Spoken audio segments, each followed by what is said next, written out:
É uma satisfação muito grande ver o interesse das pessoas por esse tema que nos parecia assim meio lateral, né? E também pelo fato de ser, acho que a primeira promoção conjunta do C5 e do ATAR, né? Na sessão de hoje, e que é possível aqui graças à generosidade da Helena, evidentemente nem todos os cogumelos são apreciáveis do ponto de vista gustativo, né? Existe um livro que é o do Claude Moreau, chamado La Russe dos Champignons, de 1978, em que ele classifica os cogumelos franceses, basicamente, em mortais, perigosos, comestíveis e indiferentes. E ele cita também uma pesquisa antiga, feita pela revista de Micologia, antiga, de 1947, que mostra os cogumelos mais apreciados, né? Tricoloma George é o mais apreciado, depois Amanita cesárea, depois os Murillo, depois os Boletos, Edulis e o Chanterelle comum. Quer dizer, esses são alguns dos cogumelos que a gente conhece, que a diferença, vamos dizer assim, de sabor, apreciação é muito grande, por exemplo, entre o Chanterelle e o Tricoloma. O Chanterelle tem 17 pontos, segundo essa revista, e o Tricoloma 117 pontos. Né? Então essas diferenças todas fazem dos cogumelos um terreno interessante para pesquisas de todo tipo, inclusive gastronômicas. Né? O Atala, com o Felipe Schenkler, pioneiramente começaram a explorar isso há uns 2 anos, 3, não? Um ano e meio, a partir de uma pesquisa da Embrapa, não é isso? Então, a importância da pesquisa científica é fundamental, porque você não vai sair por aí experimentando milhares e milhares de cogumelos, né? Que você não sabe se são venenosos, são perigosos, ou são insípidos, né? Para chegar a uma classificação própria. Que precisa partir, claro, de um conhecimento científico consolidado e aí você garimpar algo que possa ter valor gastronômico. Coisa que o Alex provavelmente falará para nós. Então nós temos aqui na mesa, além do Alex, que dispensa a apresentação, a professora Marina Capellati, que do Instituto de Botânica, não é? E temos aqui o Jorge Ferreira. O Jorge ele tem um sítio em Paraty, né? Onde se pratica agroflorestamento, e ele pessoalmente se dedica de maneira empírica a coletar cogumelos da Mata Atlântica, e temos apresentado algumas coisas interessantes, né? Então nós estamos aqui numa primeira aproximação desse tema dos cogumelos, e mais delongas eu queria passar a palavra inicialmente para a Marina, para que nos dê um pano de fundo aí, para que a gente possa seguir. Obrigado.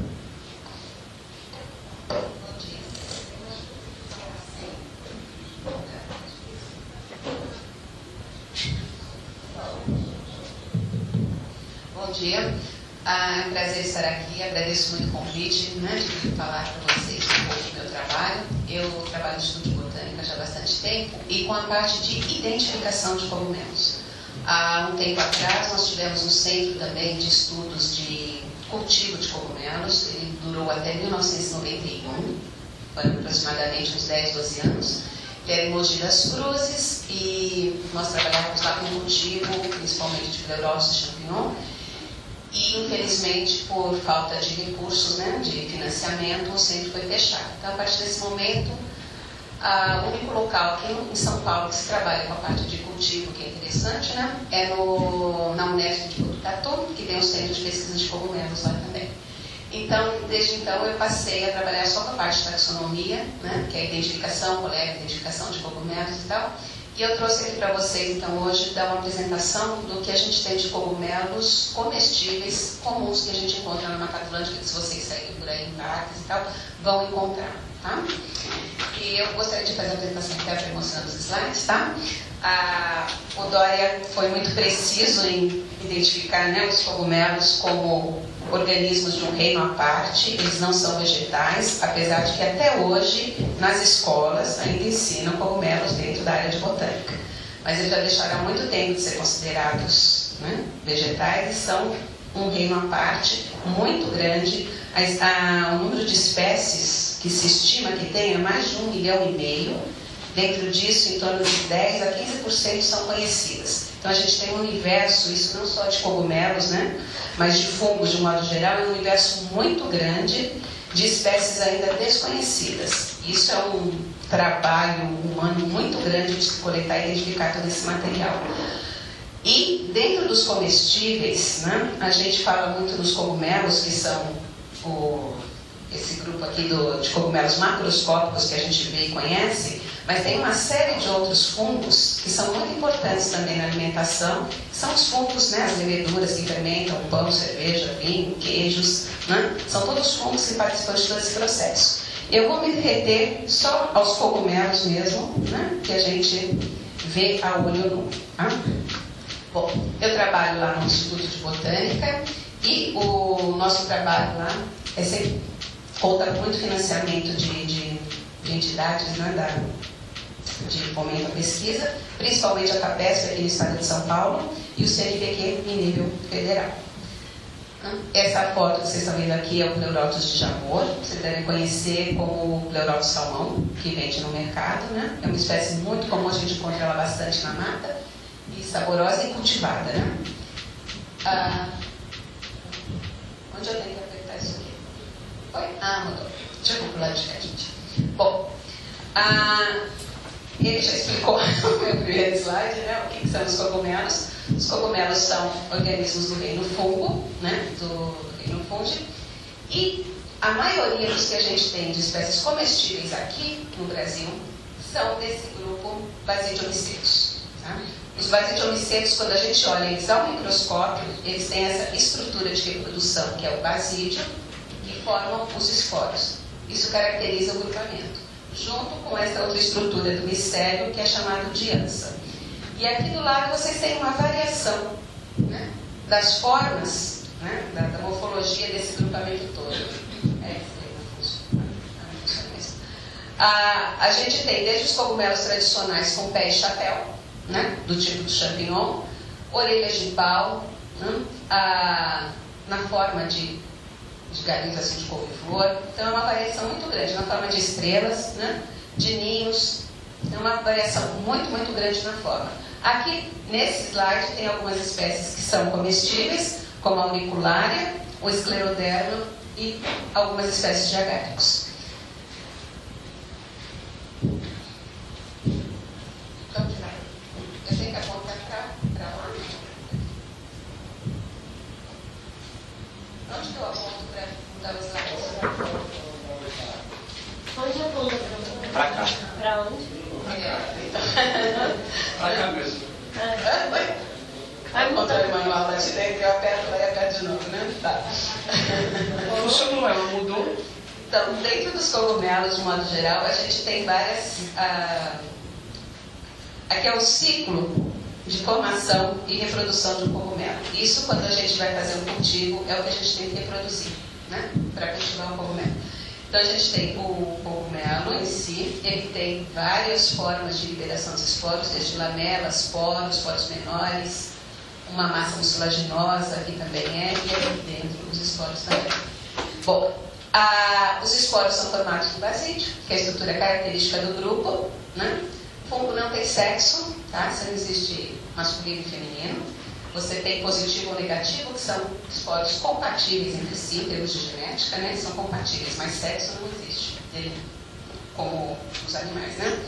Então, esses esporos positivo e negativo se encontram, caem no substrato, se juntam e formam um novo cogumelo. O ciclo é muito simples, né? Isso aqui é o ciclo de reprodução sexual que ocorre na natureza normalmente. Quando a gente vai fazer um cultivo de cogumelo, a gente faz uma reprodução só da parte do organismo mesmo. A gente não passa por essa produção de esporos. A gente vai repicando parte dele e ele cresce. É muito fácil de fazer o fungo crescer meio de cultura. Alguns, não todos.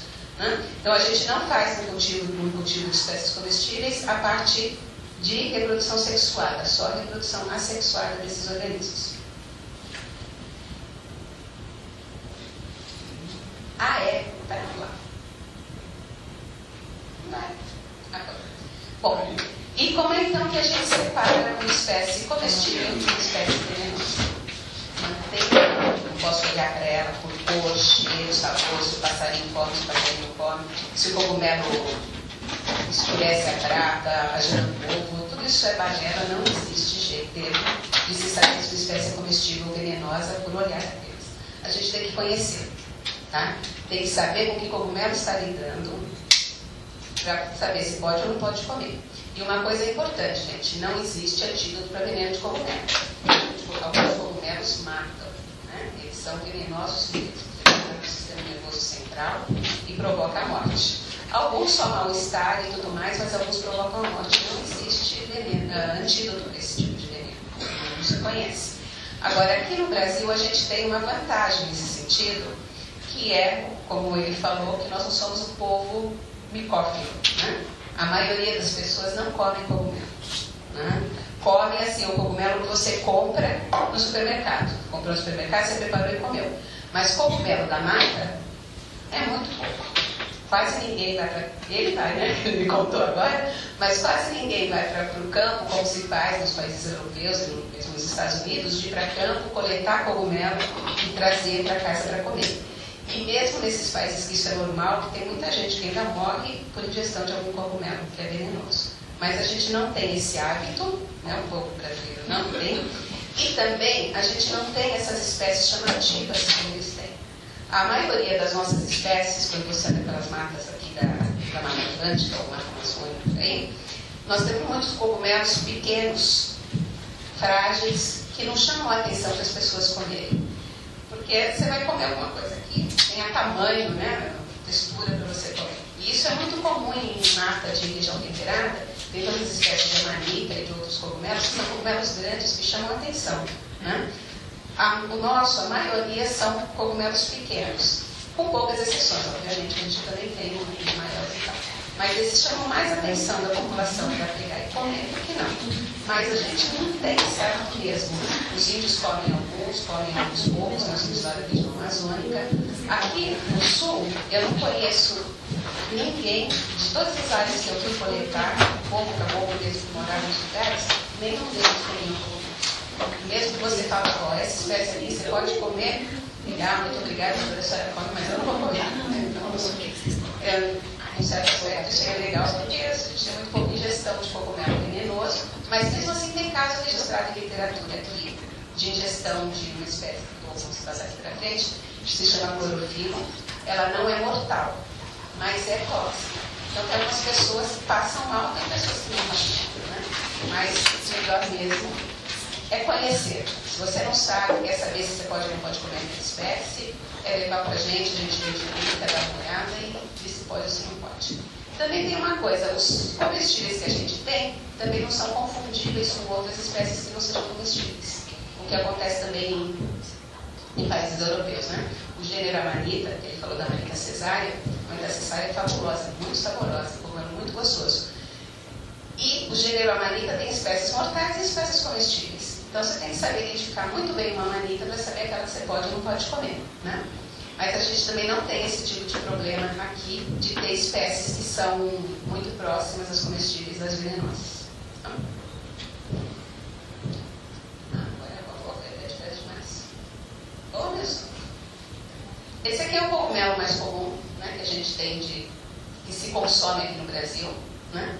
As pessoas consomem principalmente no estrogonofe. Se você apresentar champignon, às vezes de outras formas também come, né? Come no estrogonofe. É o Agaricus bísporus, chamado champignon de Paris. Isso aqui é uma cama de cultivo de champignon. E dentro do gênero Agaricus, tem muitas espécies que são comestíveis. Algumas poucas causam mal-estar em algumas pessoas, não todo mundo, mas o gênero é comestível. E E o gênero Agaricus, ele era muito fácil de ser identificado anteriormente. A gente tem uma evolução muito grande na taxonomia hoje, que a taxonomia clássica normal, ela é feita com base na morfologia do cogumelo. Hoje, a gente não consegue mais fazer só taxonomia sem acoplar a parte molecular. Tá? Então, quando se acoplou a parte molecular, foi verificado assim, que coisas muito distantes, uma realidade muito próximas, como é o caso desses dois materiais aqui. Isso aqui, originalmente, fazia parte de um outro agrupamento de fungos, não de agáricos, chamava-se Girofragnium lunari. E ele é a espécie mais próxima dessa espécie de agáricos que a gente tem aqui no Brasil. Isso aqui chama-se Agaricus martinesiensis, ele foi descrito originalmente da Argentina. É um cogumelo que chega a ter 25 centímetros de diâmetro, né, no chapéu.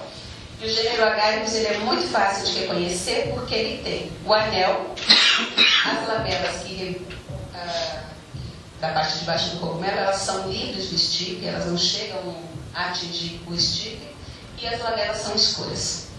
Aí vocês vão ver, o champignon que a gente come não tem lamela escura, né? Que a gente compra normalmente para comer. Isso porque a gente come ele na forma de primórdio. Não espera o cogumelo crescer para comer, porque ele é muito mais saboroso quando está aberto. Só quando ele está aberto, ele tem um tempo de prateleira muito mais reduzido em relação ao primórdio, né? O primórdio se coleta e dura bastante tempo de geladeira e tudo mais. Então você tem um tempo grande entre a colheita e a venda. Ou se você deixa ele se desenvolver completamente, ele já está, o tempo de prateleira dele é muito pequeno, ou você pode ter perda maior em termos de na venda, né? No comércio todo. Tá? E esse aqui é uma espécie diferente de champignon, de Agaricus, que ele tem uma volva também, que não é comum no gênero, mas essa aqui é uma espécie que tem volva. Isso aqui a gente coletou lá no Instituto de Botânica, onde eu trabalho. Eu trabalho lá há muito tempo, há mais de 30 anos. Nós coletamos isso 2 vezes. Estou falando isso para vocês pelo seguinte: a frequência com que a gente encontra essas espécies é muito pequena. Então, quando você pensa em ir para o campo, para coletar cogumelo para comer, nem sempre você vai achar. Essa espécie apareceu 2 vezes lá no Botânico, só. Nesses 30 anos que eu trabalho lá. Né? E vocês vejam, é uma espécie grande. Ninguém ia deixar passar um negócio desses no mercadinho, 25 centímetros de diâmetro na sua frente, né? Mas é muito frequente a presença de algumas espécies. Tá? Agora, as espécies do gênero Agaricus são comestíveis. Eu acho que uma única exceção é uma espécie chamada Agaricus prunensis, que ela causa mal-estar, ela dá um pouco de azia, mal-estar para quem come, mas a maioria é comestível. Então a gente acha que se você achar um Agaricus, você pode experimentar que não tem muito problema. Tá? Aqui é uma outra espécie de Agaricus, também lá do Jardim Botânico, onde eu trabalho. Vocês vejam o anel, e vocês vejam que modifica, né, a aparência dos anéis. Então tudo isso a gente usa para identificar o material. E aqui, olha, vejam bem, as lamelas que não atingem o estipe, né, não atingem o pé do cogumelo. E uma característica do champignon também, do gênero Agaricus, são as lamelas, que inicialmente elas são brancas, como a gente tem no champignon de Paris, elas passam por um tom rosado e depois por um marrom. Né? E os espólios desse fungo são marrons. Quando a gente vê no microscópio, eles são marrons. Essa é outra espécie de Agaricus. Aqui também é uma outra espécie de Agaricus. Veja bem, aqui a lamela ainda está escurecendo para o marrom, aqui ela já está completamente amarronzada. Tá? E isso é um problema também quando a gente tem um mercado aqui, porque as pessoas acham que se o cogumelo está marrom, ele já está estragado. E não está, ele só está maduro, mas está. Não, eu acho que você compra-se o que eles chamam de Porto Belo, que normalmente está mais aberto aqui, né? Que é um cogumelo mais desenvolvido. Tá? Mas ele não está, ele só está mais maduro. E o champignon só no primórdio. Aqui é uma outra espécie também de champignon, né, de Agaricus. Vejam as lamelas também que do branco elas já começam a ficar mais amarronzadas. Isso aqui são todas as espécies nossas, gente, todas que ocorrem aqui no Brasil, tá? Isso aí, a maioria dos slides, na realidade, são lá do local que eu trabalho, né? Mas eles estão difundidos aí na Mata Atlântica de um modo geral. E aqui nós chegamos num outro gênero, do mesmo grupamento dos agáricos, que é o Chlorophyllum monibidites e Macrolepiota. Essa Macrolepiota procera, ela não ocorre aqui no Brasil. mas é uma espécie comestível também. Ela tem, eu já cheguei a ver esse cogumelo com quase 50 centímetros de diâmetro, e assim, na altura da minha coxa, assim, cogumelo muito grande, daí o nome de macrolepiota, ele é muito grande. Existe um outro gênero que se chama lepiota, que é muito parecido na aparência, mas tem uma aparência muito semelhante à de macrolepiota, mas são fungos pequenos, não são grandes, né? E as lepiotas são espécies venenosas. A gente tem uma série delas aqui, mas como eu falei, são cogumelinhos que não chamam a atenção de ninguém para comer. E o Chlorophyllum mollividites, ele tem esse nome de clorofilo porque as lamelas dele são esverdeadas, né? Lembrando a cor da clorofila. E é uma espécie grande, né? Já tem também uns 15 centímetros de diâmetro. É comestível para algumas pessoas também, mas só depois de cozido, só que você não pode comer cru. Mas ao mesmo tempo ele pode causar intoxicação. Teve uma apresentação no congresso aqui no Brasil de um rapaz lá de Curitiba que apresentou a contaminação de uma família inteira por esse cogumelo. Eles pegaram lá, cresceu lá no quintal deles, comeram perto de Curitiba e a família inteira passou mal. Ninguém morreu, sem dúvida nenhuma, mas a família inteira passou mal porque ele é tóxico. E uma outra complicação que a gente tem com relação a esses dois gêneros é que Chlorophyllum era um gênero com uma única espécie, essa aqui, Mollividites. Com essa evolução toda na taxonomia juntando com o molecular, foi verificado que várias espécies classificadas em macrolepiota são, na realidade, Chlorophyllum. Tá? Então, o gênero macrolepiota foi reduzido de algum número de espécies e várias espécies passaram por esse gênero. E aí a gente fica sempre na dúvida, bom, se é Chlorophyllum ou se é macrolepiota. As macrolepiotas são comestíveis, os Chlorophyllums aí a gente já não sabe direito. Então, aqui é um caso que a gente precisa saber exatamente com que fungo você está lidando. E como eles são muito semelhantes na aparência, né, saber se você está com uma macrolepiota ou com um Chlorophyllum, para não comer alguma coisa que vai te fazer mal ao invés do cogumelo comestível. Mas isso aqui é muito saboroso, né, e como ele é grande, dá para você usar bem.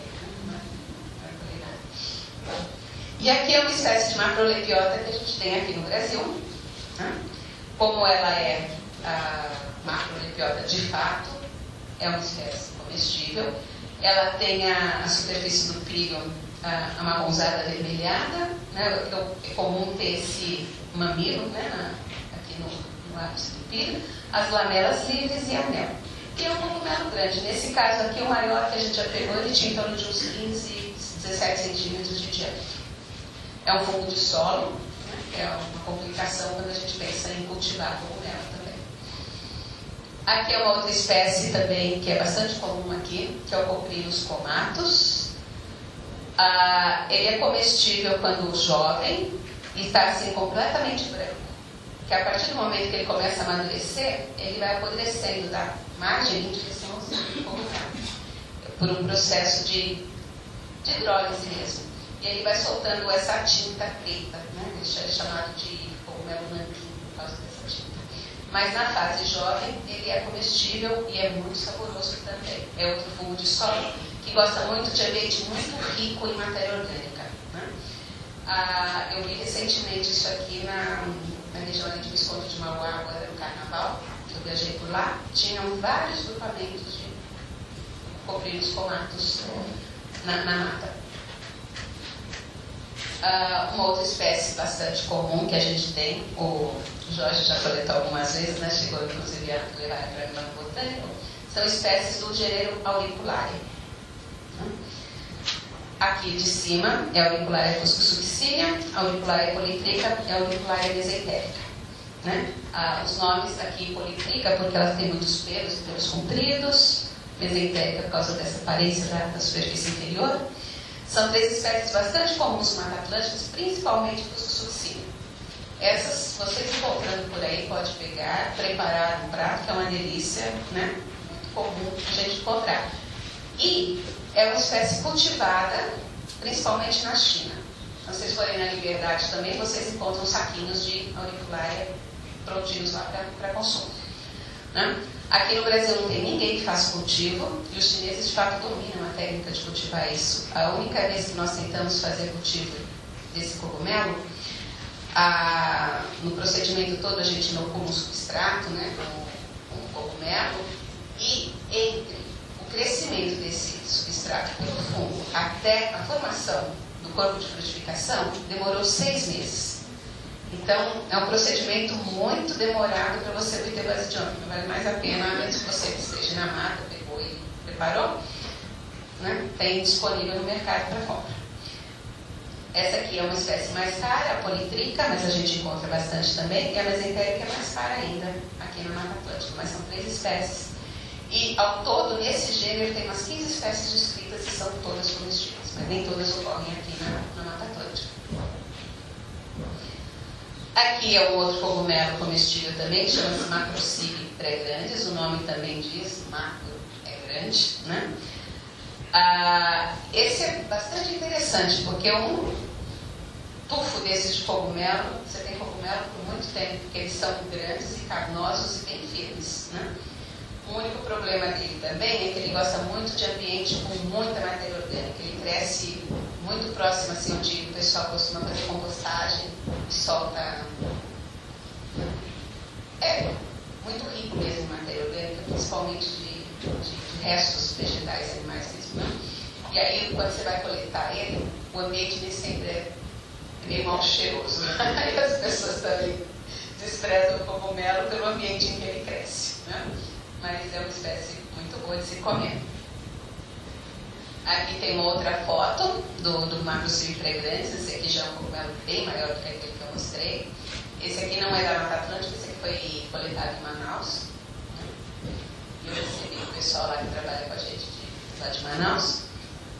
Aqui é o mesmo cogumelo, só para vocês terem uma ideia do tamanho dele. Isso aqui é um Erlenmeyer de 2 litros, né, que é grande, uma ideia do tamanho. E aqui é um material daqui da região de São Paulo mesmo, que levaram para a gente lá no Botânico para olhar. É um macrocílio também, vocês vejam a diferença do tamanho dele. Isso aí tem mais de 4 quilos, gente. Esse negócio que a gente pesou lá tem mais de 4 quilos. E aqui ainda tem uma outra foto de um outro exemplar de macrocílio, para vocês terem uma ideia do quão portentoso ele é, né? Quer dizer, um coletor desses, você tem cogumelo para bastante coisa, né? Aqui é um outro gênero também, que a gente encontra pela mata.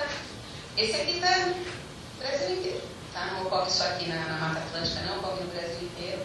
A coloração dele varia desse rosa salmão, varia desde branca até o rosa salmão muito forte mesmo. Então, às vezes, se você pega ele branco, você acha que você está com outro cogumelo na mão, né? Mas a gente que trabalha com ele, conhece ele, sabe que é a mesma espécie. Mas o mais comum é ele esse tom rosado mesmo, né? Com exceção das formas albinas. É o Pleurotus de amor. Ele começou a cultivar aqui no Brasil ainda na década de 80, né? E esse a gente encontra bastante pelos mercados, né? Com vários nomes, cogumelo salmão. E nome de produtor é uma coisa complicada. Um produtor dá aquele nome que ele quer, porque se ele dá um nome diferente, ele diferencia o produto dele do outro, né? Mas às vezes você está lidando todos com a mesma espécie de cogumelo, tá? Esse é o Pleurotus de amor, o Pleurotus salmão, né, no mercado. Vai pra lá. Esse aqui é uma outra espécie de Pleurotus, esse é o Pleurotus albidus, também é comum na Mata Atlântica. Quando eu digo comum, gente, é porque a gente encontra assim, não é que toda vez que você vai para o mato você encontra cogumelo, tá?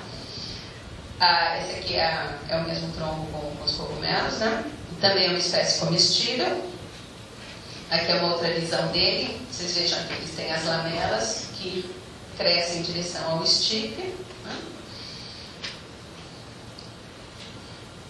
E aqui são outros pleurotos que a gente também utiliza na alimentação, são cultivados, que é o Pleurotus ostreatus, eringe pulmonaris. O Pleurotus eringe eu coloquei aqui porque é uma espécie que vocês encontram no mercado atualmente para vender, né? Ele não ocorre aqui no Brasil. Ele é cultivado aqui, o isolado do Brasil é cultivado, mas ele não tem concorrência natural aqui. O Pleurotus ostreatus, a gente tem registro deles aqui no Brasil, no Rio Grande do Sul, se eu não me engano no Paraná também, né? Mas a gente que trabalhou com gênero recentemente, a gente tem dúvida se de fato é o Ostreatus, porque o Ostreatus é uma espécie europeia. Ele tem o brilho azulado, acinzentado, né? E pessoalmente eu nunca coletei aqui no Brasil, né? Mas tem registro em literatura da ocorrência. Agora, como a taxonomia de pleuróticos, identificar pleuróticos é uma coisa complicada, porque, como eu falei, uma mesma espécie varia do branco ao salmão, o Ostreatus mesmo também tem forma albina, né, que eles vendiam aqui anteriormente como Pleurotus florida, é o Pleurotus Ostreatus. Então, a gente não pode se fiar na macromorfologia para identificação, e nem na micromorfologia, porque quando você faz um corte disso aqui e coloca no microscópio, não tem nada para você ver. Eles são iguais no microscópio. Então, é muito difícil você fazer a identificação correta. Mas com ferramenta molecular a gente consegue direitinho, né? Então, como a gente não tem coleta recente desse Ostreatus aqui no Brasil, a gente tem uma certa dúvida se o que foi coletado no passado é de fato um Pleurotus Ostreatus ou não, tá? Mas teoricamente ocorre aqui no Brasil. E o Pleurotus pulmonarius é um Pleurotus que no mercado também é chamado de Pleurotus sajorcajo. Vocês já ouviram falar com esse nome. Esse epiteto de sajorcajo não serve para pleuróticos, ele dá nome a um outro grupamento de fungos, e o nome correto do que a gente tem aqui é Pleurotus pulmonarius, né? Diferentemente do Ostreatus, ele tem a coloração amarronzada. Também a gente tem cultivo dele aqui, né, no Brasil. E o que vocês conhecem como shimeji, nada mais é do que o Pleurotus Ostreatus ou pulmonarius, que os produtores põem para crescer de uma forma que não é o natural deles, para formar aqueles cogumelinhos pequenininhos com stipe grande, estroláfico. Acho que eu dei uma foto um pouco para frente disso. Mas o shimeji e o Pleurotus grande que vocês veem é toda a mesma coisa, tá? Não tem diferença de cogumelo, é o mesmo.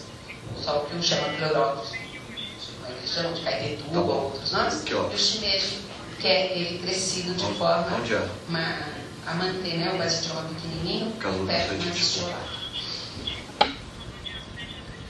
Aqui é uma outra espécie comestível, que é a Lentinula rafânica. Ela é do mesmo gênero do shiitake, o shiitake é Lentinula edodes.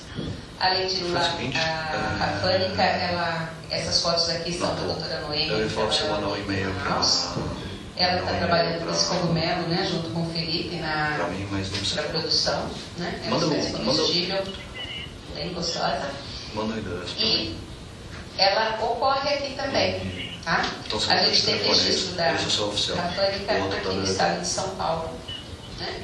E essa outra espécie também, a Lentinula boreana, que também é comestível, que ocorre aqui no Brasil. A Lentinula boreana tem toda a minha vida também, eu coletei muita vez. No reboque não, posso de Adidas. É triste, mas a gente não coleta os cogumelos quando a gente vê, eles aparecem para vocês. Esse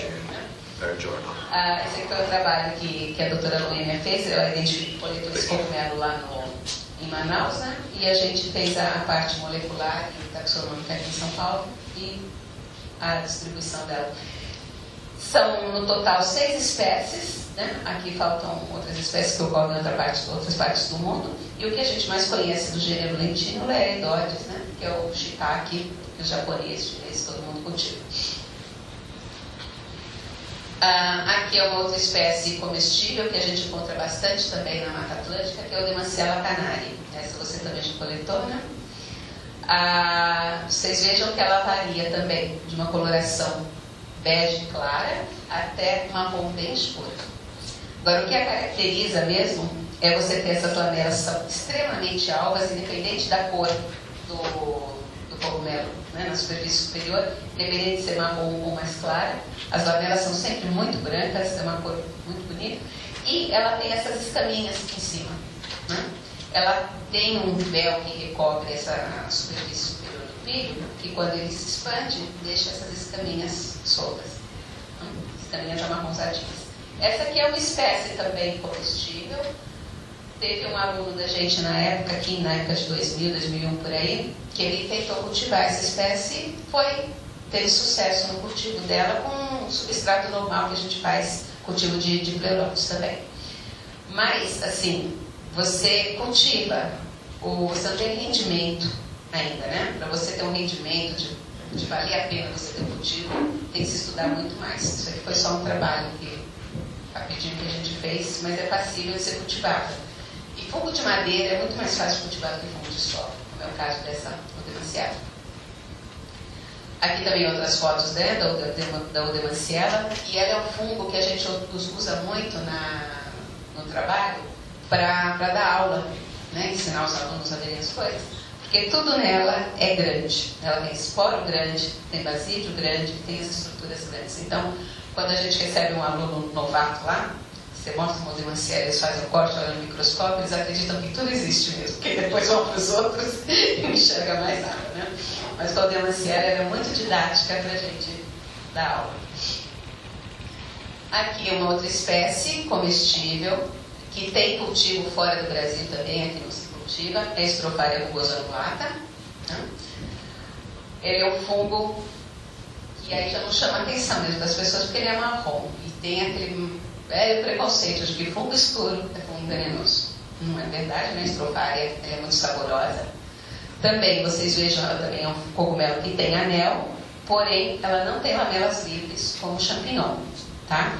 E quando você olha assim, bem de perto as lamelas, elas são claras, cheias de pontinhos pretos. Os pontinhos pretos que são os esporos e eles que dão a coloração mais escura das lamelas.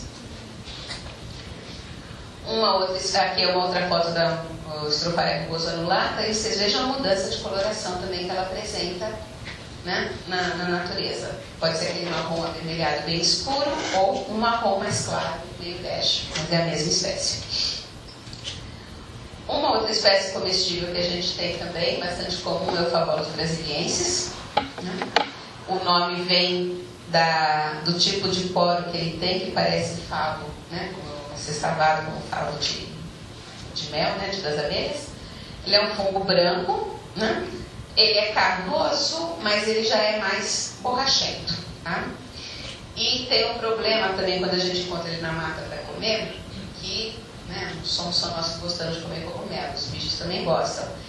Invariavelmente você pega esse cogumelo cheio de larva. Então, até você conseguir tirar todas as larvas, e as pessoas que veem você preparando cogumelo dizem, no way, esse eu não vou comer mesmo, com esse monte de bicho crescendo dentro, eu não como. Mas ele tem uma textura mais firme, né? Ele é mais difícil de mastigar. Quando ele está mais novinho é mais macio, mas se cresce mais, fica mais complicado, né?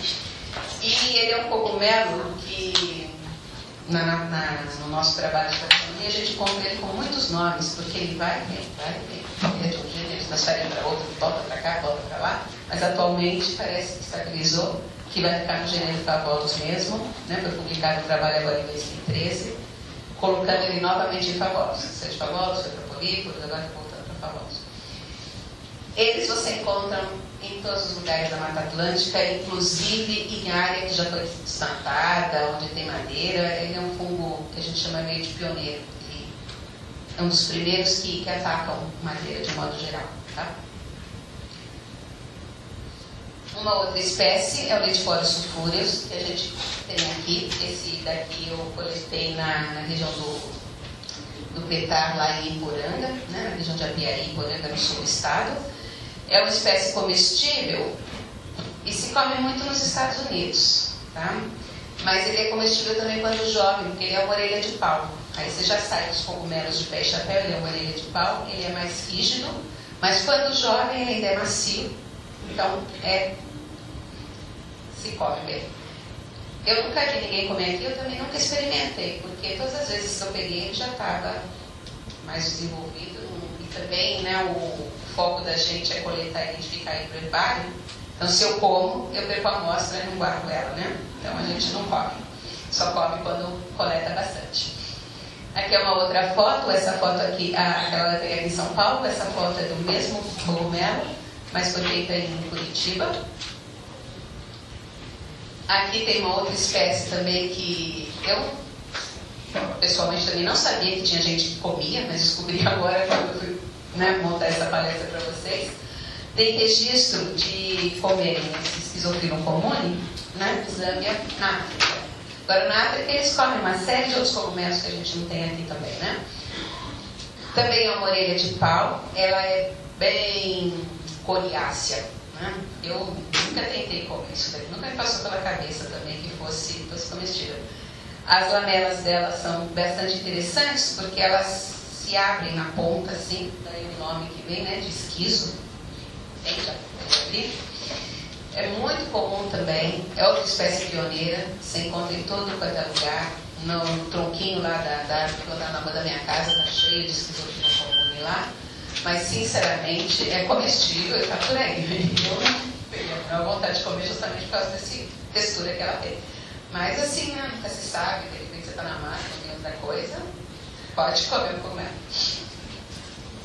Aqui é uma outra espécie que também se come no México, Scleroderma citrino. É uma espécie que coloniza com eucalipto, com pinheiro. Eucalipto acho que também. Micorriza é uma associação entre as árvores e fungos. Os dois organismos, um depende do outro, né? É uma associação com a raiz da árvore. Então, onde você vai que tem a plantação de pinheiro, vai encontrar muita Scleroderma ou umas espécies de amanita também, né? Porque a árvore precisa da micorrização com o fungo. E o fungo também se alimenta, né, dos produtos da árvore.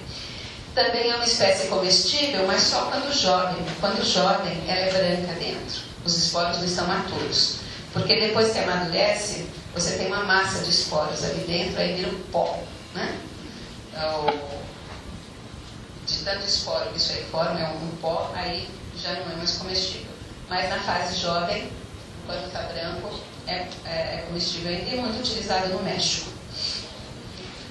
E aqui tem algumas outras espécies que a gente tem aqui no Brasil também, na Mata Atlântica, que são comestíveis, mas que se encontra muito raramente. Tremela fuciformes é do mesmo grupo da auricular, é um fungo gelatinoso branco e cultivado e comercializado.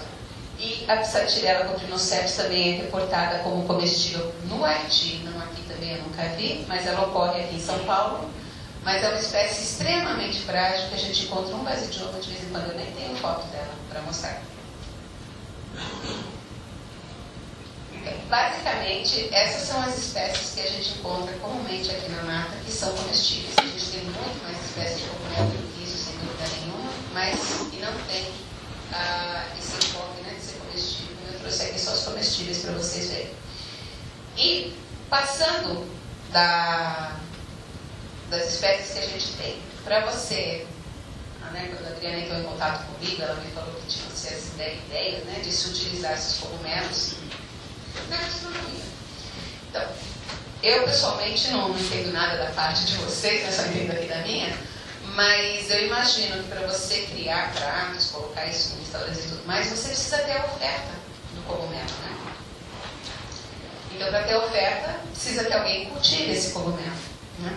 A gente tem alguns que já são cultivados, que se encontram no mercado, champignon, pleurotus, shiitake, auricular mesmo, vocês encontram na Liberdade e tudo mais. Então, para se pegar alguma dessas outras espécies, né, primeiro precisa, assim, desenvolver o gosto por elas, né? As pessoas precisam achar que ela é saborosa, que vale a pena comer. E depois disso, fazer a produção, que envolve basicamente essas 4 etapas. Que a gente tem que ter o isolado do fungo, né, que dependendo do cogumelo você consegue facilmente, dependendo do cogumelo não. Os fungos que crescem no solo eles são muito mais difíceis, porque o solo é um organismo vivo ali, né, tem uma série de características que é difícil de reproduzir no laboratório para atender todas as necessidades do fungo. Fungo de madeira já é mais fácil, você dá algum substrato que tem ali lignina e celulose, ele cresce.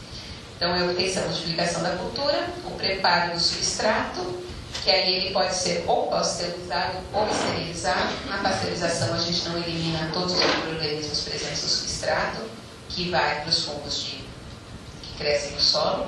E fungos de madeira, a gente normalmente esteriliza. Isso eu digo numa produção grande. Você em casa não tem nada disso, né? O crescimento desse isolado dentro do substrato e depois a produção e colheita. Para fazer a cultura, a gente obtém a cultura ou do próprio cogumelo, transferindo um pedacinho dele para uma placa de ferro com meio de cultura, aí ele cresce normalmente dessa forma, ou a partir da esporada. A esporada é o depósito dos esporos do fungo num papel, que a gente faz isso num papel esterilizado também, né? Porque quando a gente está trabalhando com cultura, gente, a possibilidade de se contaminar por fungos, e está cheio de esporo no ar, né? Cair no meio de cultura que é estéril, cresce. Então tem que trabalhar com muito cuidado para obter a cultura. Então a gente faz a esporada já no papel estéril para minimizar esse problema de contaminação. Né? A gente trabalha fazendo meio de cultura na placa de Petri, a gente trabalha muito com meio de cultura aqui com batata, né? Tem outros, mas é o mais comum a gente usar batata. Batata é um produto fácil aqui pra gente. A gente pode preparar o meio de cultura com a própria batata, não comprar o BDA pronto, isso já diminui o preço, né? E a gente pega, depois de preparar o meio de cultura nas placas de Petri, a gente transfere um fragmento para o meio de cultura e depois de crescido a gente tem uma cultura dessa forma.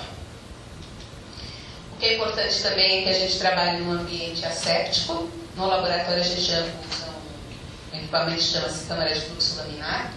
Essa parte interna da câmara é estéril, né? A gente esteriliza com lâmpada ultravioleta e ele tem um filtro lá. Então, você tem um fluxo de ar que carrega todos os esporos, as partículas, né? E que são retidas nesse filtro. Então, a gente trabalha num ambiente estéril aqui para evitar essa questão de contaminação. E também, o que é importante, a partir do momento que você obteve o seu isolado aqui para cultivo, armazenar esse isolado. Então, a gente armazena ou em tubos de ensaio contendo meio de cultura, ou no que se chama de frasco de Castellani, que nada mais é do que água esterilizada, também com os fragmentos do meio de cultura com estéril crescido. Isso aqui a gente pode deixar por ano. Depende do cogumelo, claro. Não aguenta muito tempo e tem outros que podem ficar 5, 6 anos sem você mexer.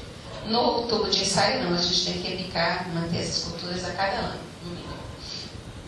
Né? E para preparar o substrato, como eu falei para vocês, a gente usa 2 processos. Um é o pasteurização e esterilização. Na pasteurização eu preciso de uma câmara de pasteurização, onde eu tenho uma passagem, tenho um fundo falso, onde é criado vapor de água, e esse vapor atravessa e atravessa o meu substrato também. Né? A pasteurização ela é feita em torno de 60 graus, né? E ela dura até 8 dias. Quer dizer, precisa ficar com esse vapor de água, dependendo do cogumelo que você está trabalhando, claro, né? Por até 8 dias passando ali pelo substrato, para eliminar os contaminantes que vão me atrapalhar o cultivo do fungo que eu quero. E esse processo é mais utilizado para fungos que crescem no solo. Fungos que crescem em madeira, a gente normalmente esteriliza mesmo o substrato. Em laboratório a gente usa um equipamento chamado autoclave, né? Que você coloca o seu substrato lá dentro. A temperatura sobe a 121, 123 graus e aumenta a pressão.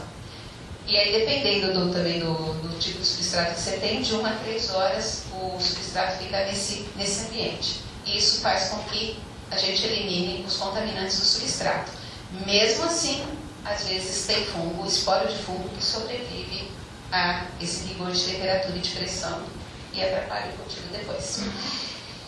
E aí, o crescimento, produção e colheita vai depender do tipo de cogumelo também que você está produzindo. O champignon, em vários lugares, ele é produzido em cama, então eu tenho o substrato espalhado num suporte todo, que a gente chama de cama. Né? Ele pode ser também cultivado em sacos plásticos grandes, mas sempre assim. O substrato é baixo e o fungo cresce em cima, né? Porque o champignon é fungo de solo, ele cresce na superfície do solo. A gente pode utilizar sacos plásticos menores, pequenos, e o cogumelo sai nas laterais, como aqui nesse Pleurotus pulmonaris, ou podem ser blocos de plástico mesmo, simulando um tronco, como tem na foto ali de cima. E aqui é o jeito que se produz o shimeji, que é o cogumelo, é o mesmo Pleurotus, só que ele é produzido em frascos de vidro ou de plástico. Então ele não tem como sair pela lateral, e ele é obrigado a sair na superfície, né, na boca do frasco. Por isso que ele sai naquela forma de tufos, né? Naquele formato diferente do que normalmente ele seria. Tá? E também o cultivo em toras, que é o cultivo tradicional de shiitake, se faz em toras. Né? No Japão usam toras de castanheira, aqui no Brasil usam toras de eucalipto. Né? Mas essa tora também é cortada, ela tem todo um tratamento prévio para ser inoculada e o cogumelo é cultivado nas toras. Eu acho que talvez fosse interessante de, no final, abrir pode ser também. os demais. Pode ser? Pode ser depois. Então, queria agradecer a sua explanação inicial. Acho que dificilmente a gente teria uma visão tão ampla dessa questão. Se não fosse essa sua capacidade de síntese, né? E focado nessa coisa da comestibilidade, digamos, né? Se tivesse aqui o professor Henrique Carneiro, ele protestaria. Não, mas tem aqueles que são alucinógenos, que são alimentos do espírito, né? Por que você deixou de lado? Mas, tá certo. Bom, então eu queria passar a palavra para o Jorge, mas inicialmente eu queria fazer uma pergunta, Jorge. Como é que você está vivo, né? Depois que a gente viu o que ela falou? Ou você já morreu, ressuscitou, sei lá, conta aí pra gente. Por favor. Bom dia a todos. Estou vivo, né? Então, eu me chamo Jorge Ferreira, sou filho de Zé Ferreira, sou de Paraty, sou agricultor, filho de agricultor. E, enfim, a minha história, eu queria contar um pouco da minha história até chegar a essa história do cogumelo, né? Bom, é isso, né? Eu sou filho de agricultor, então estou mostrando ali uma foto da minha propriedade, que fica lá em Paraty. A gente está no meio da Mata Atlântica, um vale incrível, assim, muito lindo, sou apaixonado por ele. E eu acho que essa oportunidade que eu tive, né, de ser criado na floresta me despertou diversas curiosidades, enfim, da parte... meu primeiro contato mais técnico assim, foi com a botânica. Eu adoro a floresta, sempre gostei dessa relação, da harmonia, da parte da biologia. Então, o objetivo do nosso sítio sempre foi sustentabilidade. O objetivo do meu pai era esse, criar os filhos no meio da floresta, ter uma harmonia com a natureza e a produção, né? A gente trabalha com agrofloresta, agroecologia. E, bom, vou passar algumas fotos. Não, está avançando demais. Não queria falar disso. Então, estou mostrando aqui um pouco, né, da propriedade. Eu queria introduzir assim, porque é uma coisa que eu admiro muito, né, que foi essa relação que eu tive de infância, do dia a dia, assim. Foi um dia a dia sempre em ligação à natureza, nunca foi escola, minha alfabetização foi em casa. Minha mãe que me ensinou a ler e escrever. Então, esse era o meu campo, né, de escola, assim. Na verdade, isso foi a minha infância, né? Isso é a nossa casa, tentando passar um pouco assim.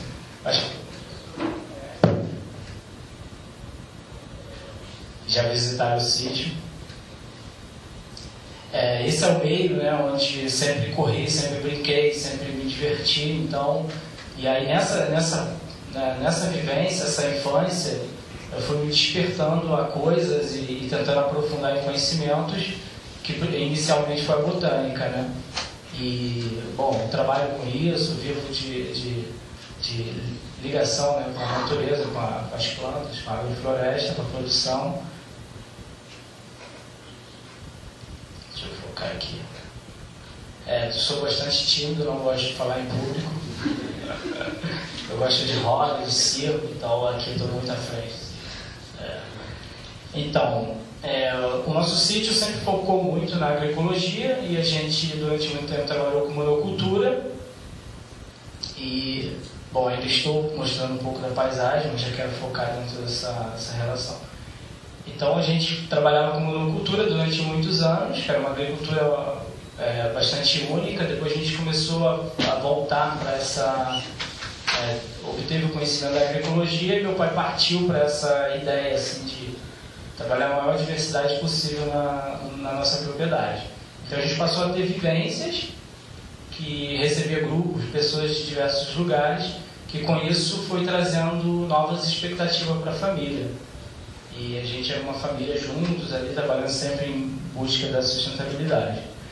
E a partir do momento que eu comecei a ter contato com essas pessoas, universitários, enfim, foi quando eu descobri que daria para pegar aquele conhecimento empírico da família e começar a focar mais em partes técnicas, né? Que seria, sei lá, estudar a botânica. Isso foi uma coisa que eu despertei porque a gente precisava identificar as espécies que iam ser introduzidas nos sistemas agroflorestais para potencializar a produção.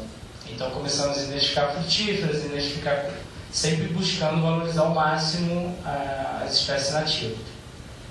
Então, a partir desse foco, eu comecei a ter esses contatos, comecei a focar mais ao estudo e fui indo em direção à botânica, mas depois saí, fui vendo que faltava um pouco desse conhecimento aprofundado dos seres que faziam a parte de decomposição, que um deles são cogumelos. Que ainda estou nessa parte técnica do conhecimento ali, com as vivências. A gente sempre recebendo amigos e pessoas interessadas no assunto. Isso aqui são áreas de cultivo, agrofloresta, produção de palmito. E aí, então, quando eu comecei quando eu via que isso era uma presença muito grande pelos cogumelos e a gente não tinha muito conhecimento, a única coisa que eu comecei a fazer, que eu percebi que estava no meu alcance, era fotografar. Então adquiri uma câmera e comecei a fotografar empiricamente. Não sabia onde eu queria chegar com isso, mas eu tinha uma curiosidade pelo mundo em que eu não via ninguém falando, assim, ninguém apreciando. Mas eu ouvia falando sempre isso, que é mortal, que não pode comer, não pode... Então, eu comecei a fotografar, fui fotografando até que depois eu parei para pensar assim, onde que eu quero chegar com isso? Será que eu quero só ter imagem ou eu quero ter um conhecimento a respeito? Né? Aí, como a gente sempre trabalhou com a sustentabilidade, eu falei, bom, talvez seja mais um produto da sustentabilidade, a gente precisa agregar isso. Mas sempre ouvi falar que era mortal, que não pode mexer, não pode comer, então eu posso experimentar. Foi passando o tempo, eu fui vendo diversas espécies de cogumelos, fui fotografando. Eu tenho hoje talvez um registro de umas 280 espécies já fotografadas na Mata Atlântica. Então já viajei no sul de Minas, já fui a Pernambuco, fotografei também, mas não me associei muito assim, às espécies lá. Aí fiz uma volta à Baía da Ilha Grande, né? Fotografei mais umas 36 espécies na Ilha Grande. E aí eu comecei a perceber que realmente é um mundo muito vasto, eu tenho muita diversidade e muito mais complicado do que entender da floresta, assim. Acho que um pouco do tempo que eu me dediquei à botânica, eu avancei muito mais em conhecimento do que nos cogumelos. Eu tenho um entrave muito grande de talvez material didático, que uma grande ansiedade que eu tinha era de conhecer uma pessoa especialista. E agora eu tive a grande oportunidade, então já estou me sentindo no caminho, mas... enfim, eu sempre fui uma pessoa curiosa, então aquilo que era mais diferente eu gosto de entender, eu gosto de conhecer. E essa história, né, de vida, de não ter ido à escola, então eu deveria sempre focar numa coisa mais popular, mais certo, mas eu fiz ao contrário. Poderia ser um pedreiro, igual muitos amigos, então eu fiz ao contrário. Eu quero a coisa mais complicada e mais que ninguém está falando, mas eu acho que está aí, deve ser valorizada. Então o fungo foi um deles que surgiu na minha vida assim. Eu não sei por que a gente se encontrou todo mundo falando do mesmo assunto, né? Tipo, achava que eu nunca fosse encontrar ninguém falando de fungos e de repente aconteceu. Então eu tenho diversas fotos que na realidade são imagens, mas não tem ali identificação porque não é a minha área, ainda não é o meu conhecimento, né? Na verdade eu tenho muita sensibilidade. Como ela falou, talvez você vá à floresta e não ache, isso eu particularmente falo que toda vez eu vou a qualquer lugar eu encontro eles. Entendi. Não, talvez. Enfim, né? Eu acho que. Então, aí é isso. Eu estou aqui com diversas imagens que eu quero mostrar essas fotos, mas não é que eu esteja focando em espécie comestível ou que seja uma ordem baseada em homicídio. Eu acho que não tem uma ordem ainda, porque eu estou nessa busca. Enfim, ainda estou nesse processo de imagem, mas estou super curioso na busca do cultivo, de entender como potencializar o uso que eu já experimentei e gostei, e sei que... Você mostrou uma foto. Eu posso ir mostrando, você pode falar até, se você conhece, porque Fala. Então, um detalhe importante é que atualmente estou focando muito em fotografar os fungos que estão presentes dentro da nossa agrofloresta, né? E aqui a gente tem agrofloresteiros, que está aqui escondido ali para trás, que é o Patrick, que é um cara que tem uma experiência incrível com a agrofloresta já também, visitou o sítio. E eu acho que um futuro que eu sinto assim, é essa questão da preservação ambiental, né? A partir do conhecimento, eu acho que potencializa a nossa intenção em preservar, né? Se a gente não conhecer, a gente não vai querer preservar. Então, e como os fungos estão tão presentes, e esse ecossistema, né, essa relação, né, de harmonia que depende, né, de você ter a floresta, porque você vai ter a água, e aí assim você também pode ter diversos insetos que também podem ser comestíveis, e aí volta os fungos que são comestíveis, tudo em meio um processo natural, né? Que talvez não precisa podar nada, não precisa ficar cortando nada, como a lei desde a década de 70 fala que ninguém pode entrar, ninguém pode fazer nada.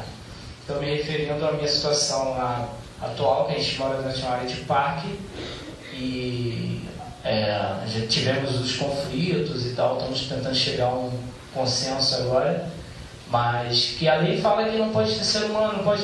Talvez se entendesse dessa forma, de que se dá para extrair diversos recursos, né, diversos estudos e embasar isso melhor, seria uma forma de preservar mais a nossa mata, então, a nossa floresta. Eu sinto isso e estou nessa busca, e assim a gente está associando aqui pesquisadores, chefes de cozinha e curiosos como eu. Então aqui está indo mais algumas imagens, provável que seja comestível, se não for eu vou morrer daqui a pouco, porque eu já comi. Não, talvez seja 70 horas depois. Então, esse é uma espécie que eu não, sempre desconfio. Oi? Eu tenho um herbário onde eu guardo diversos essicatas, né? Tá. A gente não identifica essa fotografia, não. A gente vai lá no microscópio, a gente faz tudo direitinho, né, Nelson? Só na fotografia, muito arriscado, a menos que sejam espécies extremamente comuns. Aí tudo bem. Pavolos, auriculares, essas coisas, não tem problema, mas depende do grupo. Então isso realmente, eu também sinto isso. Por isso eu estou nessa busca. Realmente, eu sou um pouco abusado de experimentar alguns, mas eu tenho essa consciência de que realmente é um assunto delicado, né? É tanto que sempre se falou disso, filho, não experimenta, filho, não pega. Então eu sempre ouvi isso, né?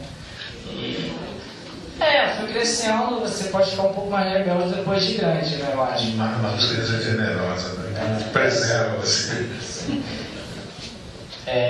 Então ali tá algumas fotos, aquilo que você estava comentando, as fases, né? Eu peguei um tronco, isso é um pau-d'alho, é árvore, né? Está em decomposição, ele deve estar no chão há 4 anos.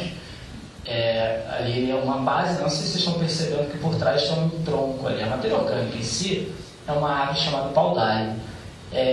E essa espécie ela está brotando a cada, fração de 2 meses, volta de novo nesse mesmo tronco.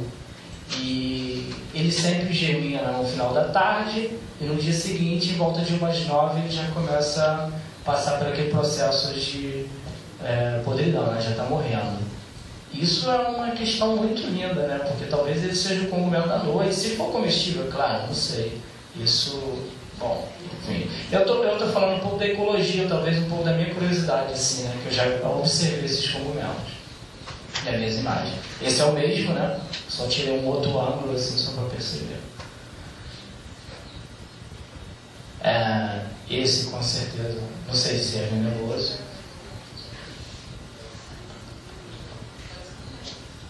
Tá bom. O fato é que ele está perto de caneta Bic, né?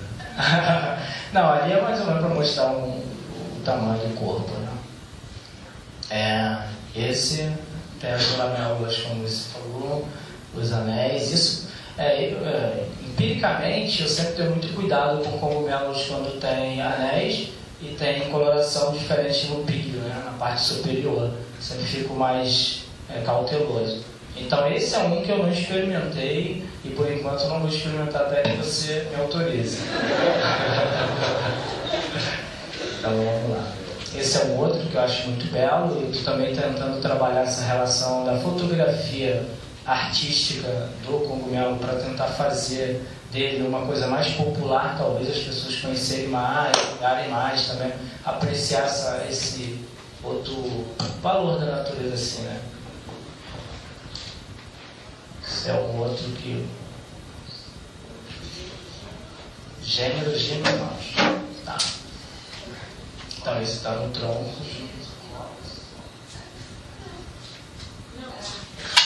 Eu falei bastante das espécies comestíveis que chamam atenção para as venenosas, porque é uma coisa complicada, mas o número de espécies que não fazem nada é o que mais tem. Né? Ela não é palatável, não tem textura para você comer, mas se você comer não vai fazer nada. É a mesma coisa que você comer um samambaia, uma coisa. Não é um vegetal que você usa como alimentação, mas não te provoca nada se você comer. Né? Os venenosos a gente tem que ficar pé atrás mesmo, porque é complicado. Mas a maioria deles não é nem comestível, nem tem nada.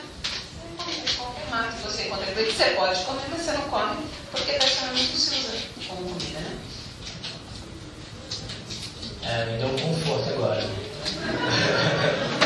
Então, porque eu também sinto isso. Por exemplo, esse nunca me assustou, então já experimentei, ele é muito fibroso, não tem graça, assim, realmente de consumir. O Favolos Brasiliense, quando a Adriana foi lá no sítio, a gente preparou e a gente sentiu isso. A gente pegou um ponto ótimo, preparou, estava gostoso, e outros deles que a gente coletou não estava muito fibroso. Então, aí já não tem, né, o que fazer. Aqui está mais algumas fotos. Esse também não experimentei, pela coloração me deixou um pouco, mas achei ele muito belo, retirei uma foto. Coprinos. Gênero coprinos. Tá. Esse eu acho muito legal e tem um nome super feio popular, né? Você sabe não? Então, não, eu não, né? Na verdade me disseram isso. Seria peido do saci. Vou explicar porque é muito incrível, né? Ecologicamente, a parte de ecologia dele é bem legal. Ele na floresta, ele é em forma de bolota, né? Quando jovem você não vê aquela saliência na parte superior ali, aquela cavidade, você não percebe. Só que quando ele vai chegando na fase madura, né? Ele abre e aí as gotas de chuva, ou seja, que cada árvore bate na lateral, e aquela pele é fina e dá uma pressão e os esporos sobem. E aí isso as pessoas... É tipo uma fumaça que seria o peito do saci. Coitada. Esse outro é um cogumelo em forma de bolota, né? Não sei como é que chama, enfim, é uma bolota assim.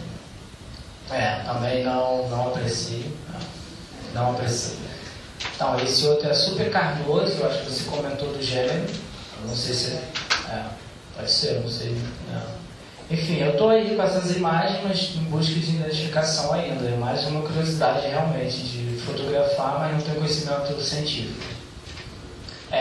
Aqui eu botei uma imagem de um micélio assim, em crescimento rápido ali. Então, esse micélio que você está vendo não é do cogumelo. Não é do cogumelo. Não, esse é micélio é um plasmódio de mixomiceto, nem fungo.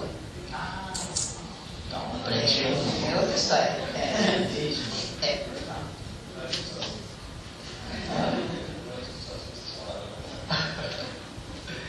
Então tá.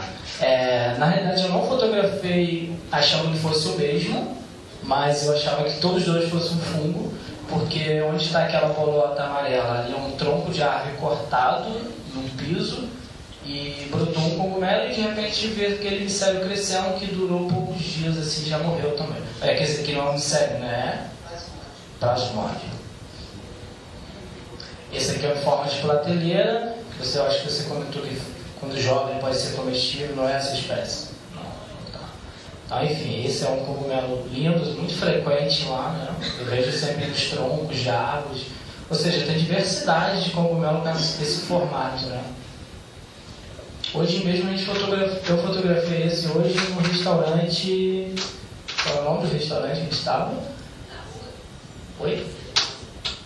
Talvez. Não, esse é o meu sítio. Quase todas essas imagens são na propriedade, são dentro, né? Mas hoje eu achei aqui em São Paulo.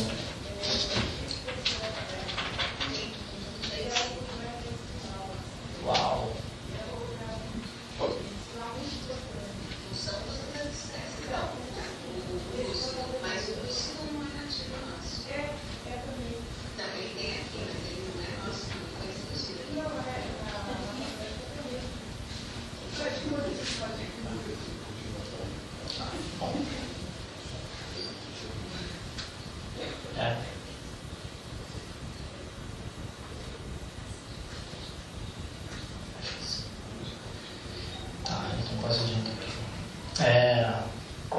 Esse é um comestível, já comi, delicioso, tem um sabor de já muito bom. Ele é.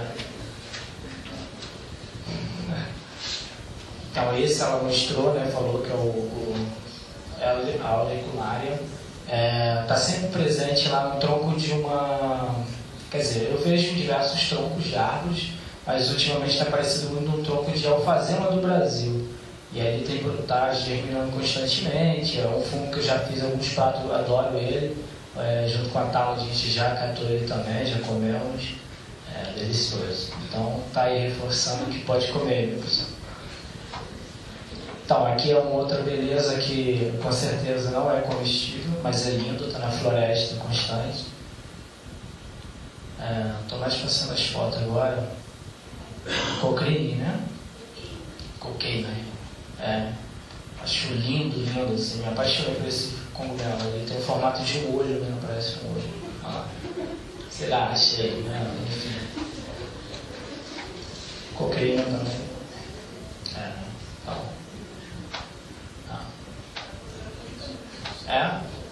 Obrigado. Estou investindo, estou gostando desse mundo. Aqui é um outro, né, em forma de prateleira. Tive essa foto na expedição junto com os meninos do C5, eles visitaram o sítio. A gente tirou essa imagem. No entorno, nas folhas, acho que são os esporos. E ali está o corpo. Esse aqui é um outro, no seu gênero e tal. Acriopinas. Dacriopinas. Também no mesmo gênero. Esse aqui eu achei muito incrível porque o formigão, essa formiga estava comendo ele, né?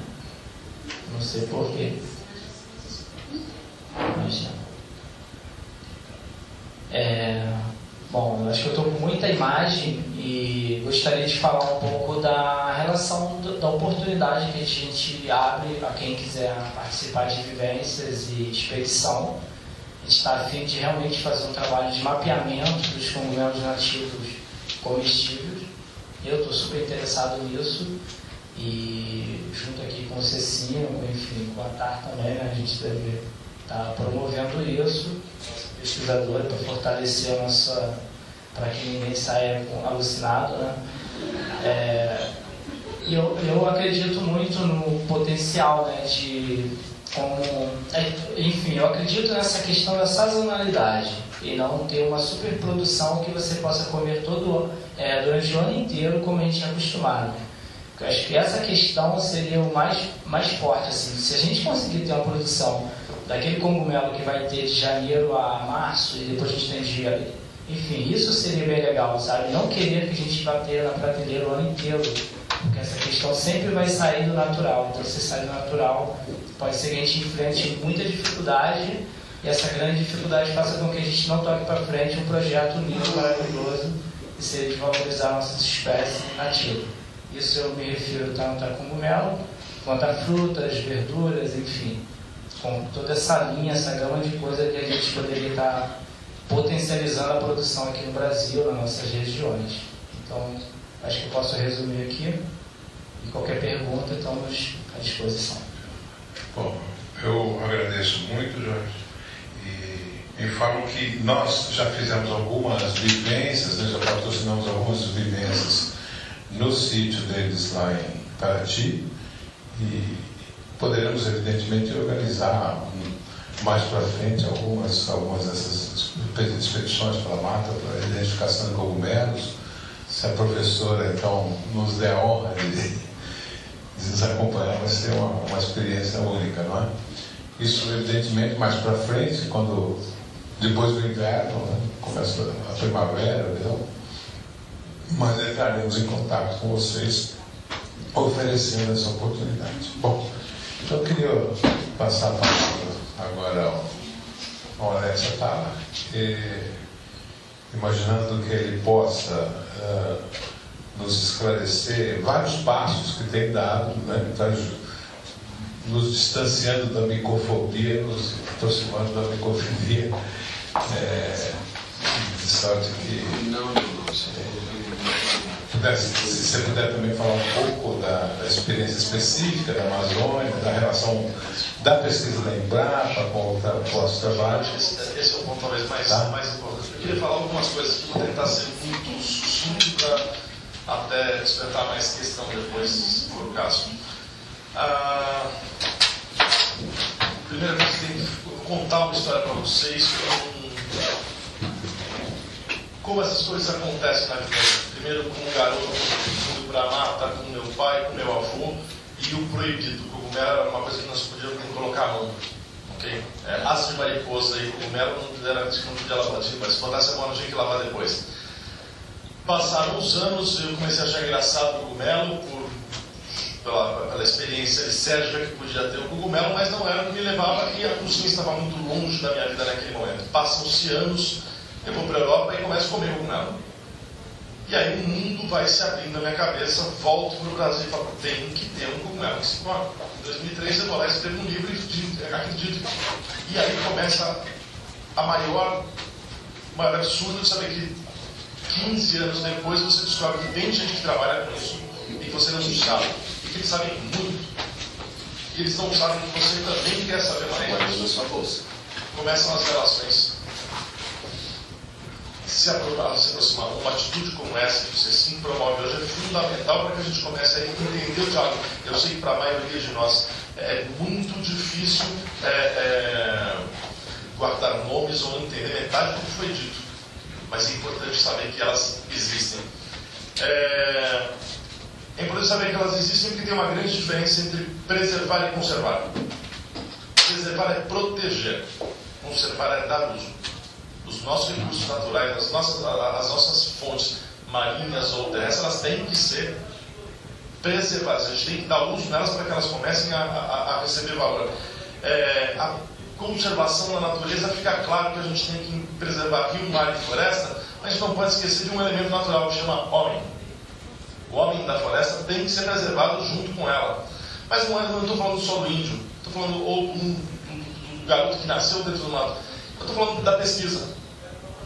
Nesses anos trabalhando com o pessoal do INPA, conheci a professora Noêmia, que sempre fez alta menção à professora Marina. E ela é suportada por uma doutorada e uma doutoranda, que hoje pensam em largar a pesquisa porque não conseguem remuneração para as suas vidas. O uso desses cogumelos vai fortalecer não só a biodiversidade, mas também toda uma cadeia do alimento. A cadeia do alimento faz parte de uma teia humana. A rede social mais importante do mundo e maior do mundo hoje não é o Facebook, é a cozinha. A gente pode usar a favor. Eu vou voltar a falar, não está aqui aclamando por indinhos ou por pobrezinhos. Está falando pela gente, pela natureza. Nós fazemos parte desse conjunto. A professora Marina tinha algumas questões aí para falar, falando e depois deixou.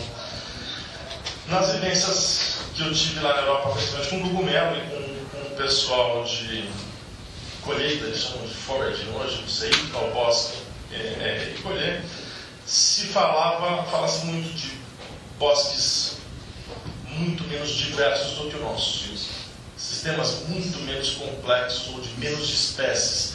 Por isso, as relações simbióticas entre espécies, fungos e vegetais propicia o maior encontro da mesma espécie. que é o problema que nós temos hoje no Brasil. Quer dizer, a nossa biodiversidade acaba dificultando encontrar as mesmas espécies. Trabalhando lá no Alto Rio Negro, junto com o Instituto Socioambiental, o que nós estamos tentando fazer empiricamente é estimular algumas espécies. Ou seja, no caso do...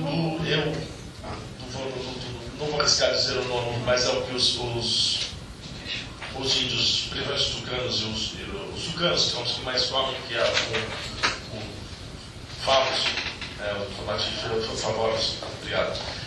O que a gente tem feito é que os tucanos têm uma árvore que chama pichuna, eles cortam, deixam envelhecer um pouco e colocam para cá.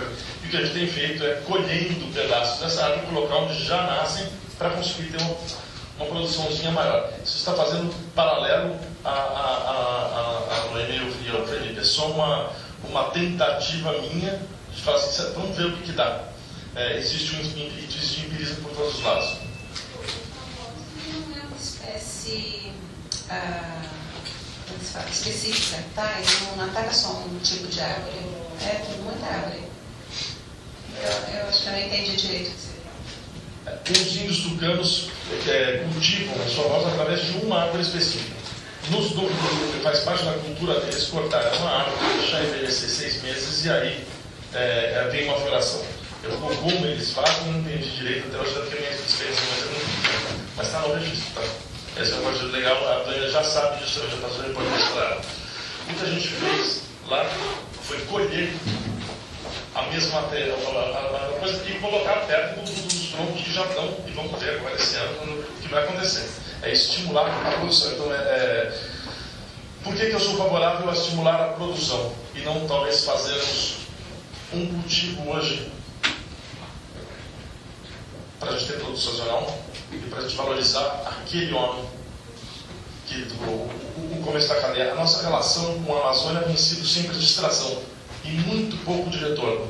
Então, sou muito temeroso hoje, não sou um ponto à frente, sou um temeroso a gente trazer essas espécies para cá e acabar perdendo uma diversidade, principalmente criando um fortalecimento em áreas onde já poderíamos, já existe fortalecimento social e outras que ainda estão precisando muito lá, então deixa essa perguntinha um pouco, ou esse raciocínio um pouco para a gente dar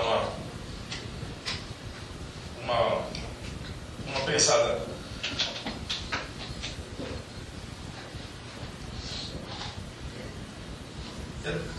Vou contar uma historinha aqui rápida só para a gente terminar, que há muitos anos atrás, muitos anos atrás, quase 20 anos atrás, quando eu comecei a querer comer cogumelo, eu perguntei para um chinês como é que fazia. Ele falou, dá para galinha, se a galinha comer, ela come tudo, e aí conforme a reação da galinha, se não puser nada, você pode tentar experimentar. Eu preciso dizer que eu matei um bocado de galinha. Erra-se muito mais do que acerta. Foi divertido, mas a verdade é que eu matei muita galinha. Então, acho que essa coisa do cogumelo é fascinante e perigosa. Talvez por isso mais fascinante. Acho que é bem complicado. Eu ainda não me sinto confortável a ir à mata, mesmo com o Jorge, mesmo sozinho, ou mesmo com os índios, ou mesmo. E eu colher e eu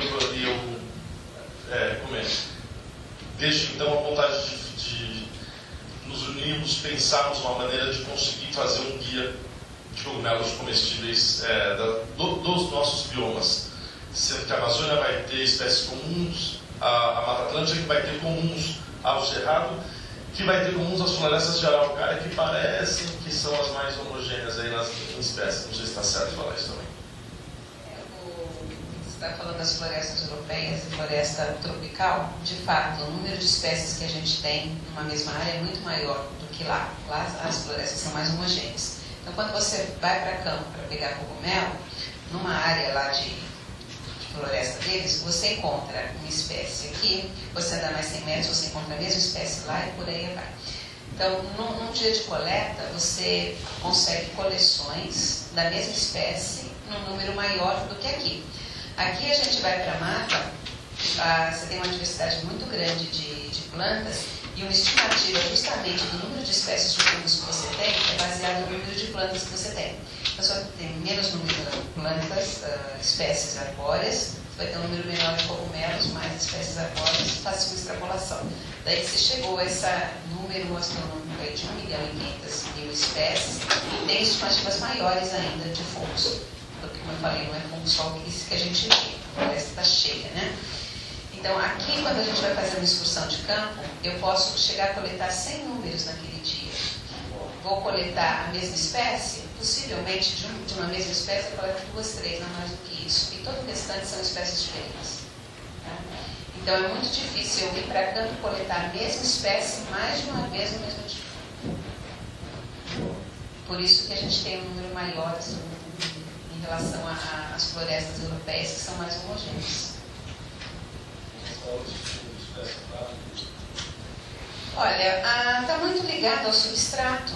Né? Se você tem substrato, você tem fungo. O problema que a gente tem aqui é o desmatamento. Se você desmata a floresta, você leva o fungo embora junto. Né? Ele é extremamente dependente da manutenção da floresta. Né?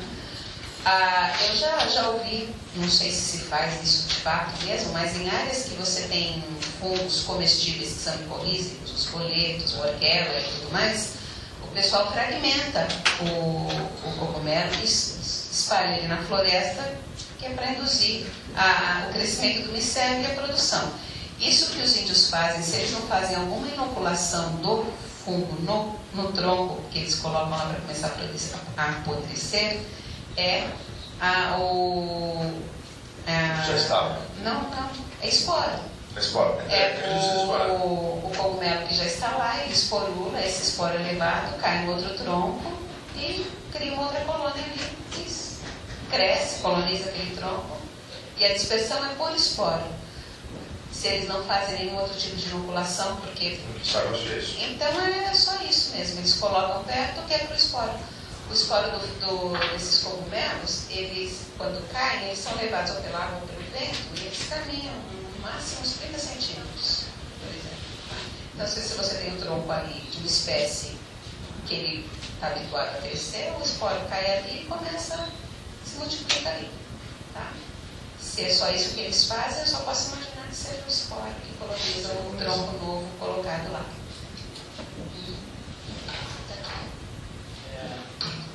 Depois de saber, né, quando você me contou que estava fazendo isso na Amazônia, aí lá no sítio estou identificando uma espécie que já estou consumindo ele, que você acabou de mostrar, que está saindo o tronco da palmeira real, que é uma palmeira australiana, que a gente cultiva no sítio para palmito, e numa determinada fase da decomposição começou a aparecer esse cogumelo. Eu peguei, ele estava tombado no chão, aproximei vários troncos e estou esperando o resultado. Só que agora me veio uma pergunta você falando, é que se eu não peguei nenhum cogumelo, né, e amacerei por cima dos troncos, estou imaginando que pudesse passar pelos micélios. O micélio fosse caminhando e fosse amarrando cada tronco e na determinada época certa vai aparecer os cogumelos. Pode ser? Não. Tanto pode nesse tronco que você colocou lá crescer o cogumelo que você está querendo que está aí do lado, que vai cair esporo, como de outros fungos que vão depositar esporo ali, tá? O micélio, ele não vai passar de um tronco para o outro, ele tem que estar em contato. Se não tem contato, ele não voa, não tem jeito, então tem que estar em contato. E agora o micélio é interno, ele não está na superfície do tronco, provavelmente, ele está dentro do tipo da palmeira. Então, para ele passar para outra, tem que ter alguma entrada, mas tem que estar lado a lado, senão não vai. Agora, você está brincando muito com a sorte quando você está fazendo isso, né? É como o oportunismo do fungo sair de um e entrar no outro. Nada garante que isso vai acontecer, não.